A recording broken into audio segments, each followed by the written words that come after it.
Andi, kalau kita melihat rupiah hari ini menyentuh 15.700-an. Seperti apa evaluasi Bapak terhadap amunisi yang dilakukan Bank Indonesia untuk menjaga kestabilan rupiah, terutama untuk kebijakan DHE? Jadi memang siang ini ya rupiah sudah menembus level 15.700, uh, kurang lebih sudah melemah sekitar 0,98% year to date. Jadi saya lihat ini amunisi Bank Indonesia masih cukup bagus, Bu. Jadi ada berbagai macam instrumen yang Bank Indonesia sudah siapkan seperti TD Falas DHE, kemudian Bank Indonesia juga intervensi di pasar domestik non deliverable forward atau DNDF. Jadi saya rasa dan bisa kita lihat dari cadangan devisa kita sudah masih sangat cukup, Bu. Jadi untuk kebutuhan 6 bulan impor masih cukup memenuhi. Jadi saya rasa kita nggak perlu panik. Saya rasa untuk pelemahan rupiah ini masih sangat sementara sekali.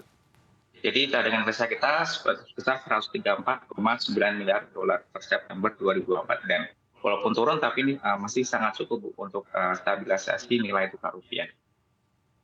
Baik, kita tahu juga kebijakan DHE SDA Bank Indonesia ini akan berdurasi hingga akhir Oktober tahun ini begitu. Apakah Anda menilai memang kebijakan ini perlu diperpanjang untuk menjaga kestabilan rupiah? Jadi menurut saya kebijakan yang saat ini sudah sangat cukup, Bu. Jadi menurut saya kan sebenarnya ada berbagai macam instrumen yang bisa ditempatkan oleh eksportir ya, terutama yang di sumber daya alam. Jadi salah satunya kan instrumen term deposit valuta asing yang bahkan tenornya sendiri bisa di atas 3 bulan, Bu. Jadi bisa sampai 6 bulan.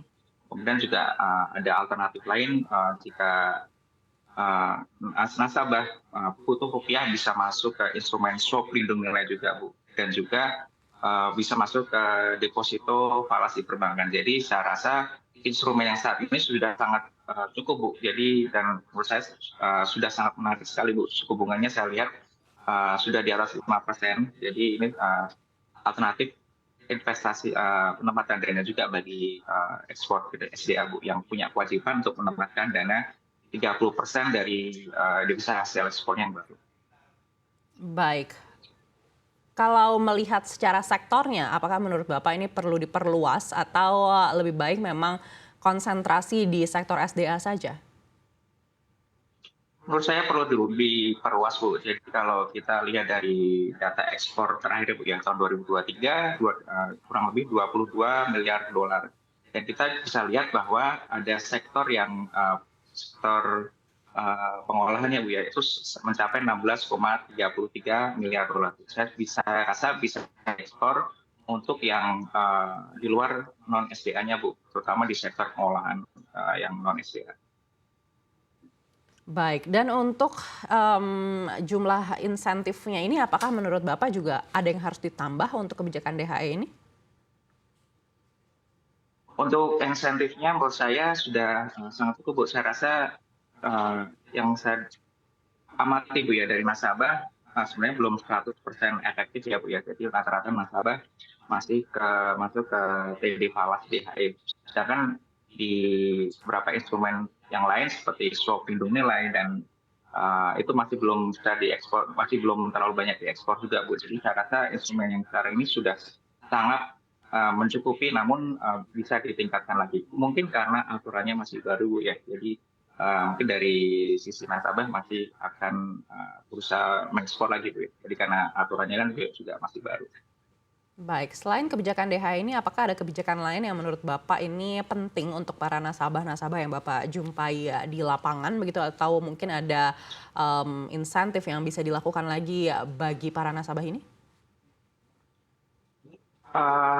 Saya rasa untuk TD Falas DHE ini perlu dieksplor lagi, Bu. Jadi ada belum semua bank, Bu, saat ini, yang termasuk Bank Jateng sendiri, kita salah satu bank yang ditunjuk ya, Bu, ya. Jadi mungkin kalau ada eksportir yang bisa jadi nasabah kita, bisa melakukan juga transaksi term deposit falas DHE, Bu, ya. Jadi Bank Jateng salah satu yang ditunjuk.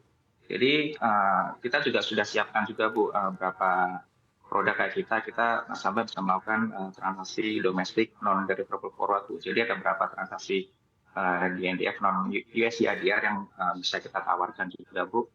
Dan kemudian transaksi swap lindung nilai jika ada nasabah yang untuk bertransaksi TD HCI terkait itu butuh likuiditas rupiah, kita bisa berikan juga ke nasabah. Itu salah satu insentif dan suku bunganya sangat menarik sekali Bu. Jadi sudah di atas 5%. Dan saya rasa ini masih di atas rata-rata suku bunga deposito falas perbankan ya Bu.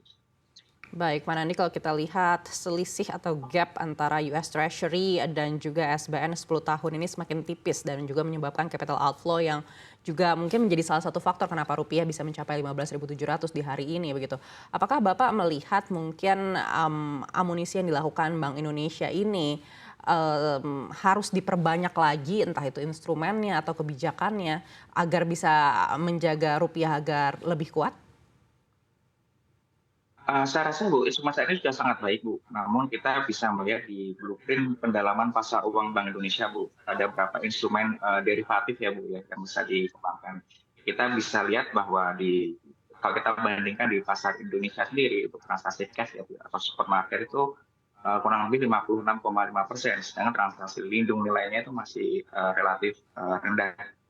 Kita bandingkan dengan Malaysia yang transaksi cash-nya itu 19,4%. Jadi kita salah satu instrumen yang bisa dikembangkan itu transaksi derivatif Bu. Jadi seperti transaksi swap, transaksi lindung nilai itu bisa dikembangkan juga. Namun yang untuk saat ini untuk stabilitas nilai tukar saya rasa sudah amunisinya sudah sangat cukup Bu. Dan saya rasa untuk pelemahan nilai tukar rupiah ini hanya sementara Bu, karena saya lihat sendiri mungkin fundamental rupiah itu sebenarnya di sekitar level 15.300, 15.350.